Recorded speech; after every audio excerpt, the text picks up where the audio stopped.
കൊഴുവനാലിൽ 6 റോഡുകളിൽ തെരുവുവിളക്കുകൾ സ്ഥാപിച്ചു. കോട്ടയം ജില്ലാ പഞ്ചായത്തിന്റെ 2024-25 പദ്ധതിയിൽ ഉൾപ്പെടുത്തി ജില്ലാ പഞ്ചായത്ത് മെമ്പർ ജോസ്മാൻ മുണ്ടക്കൽ അനുവദിച്ച 7 ലക്ഷം രൂപ ഉപയോഗിച്ചാണ് കൊഴുവനാൽ പഞ്ചായത്തിലെ 6 റോഡുകളിൽ പുതിയതായി സ്ട്രീറ്റ് ലൈൻ വലിച്ച് തെരുവുവിളക്കുകൾ സ്ഥാപിച്ചത്.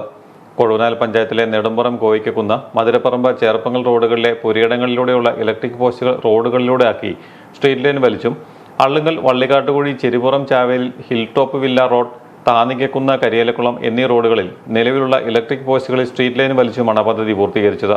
ജില്ലാ പഞ്ചായത്ത് മെമ്പർ ജോസ്മാൻ മുണ്ടക്കൽ ഉദ്ഘാടനം നിർവഹിച്ചു.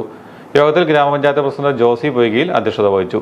Block panchayat member Ancy Shaji, panchayat vice president Alice Joy Mattathil, panchayat member Jofy Vattakumbil, Joy Varenkunnel, Baby Anathottam, Siji Vadathurathel, Viswanathan Koikkakunnel, Vijayan Karuvakunnel, Suresh Koikkakunnel, Aji Kochuvazhakunnel എന്നിവർ പ്രസംഗിച്ചു.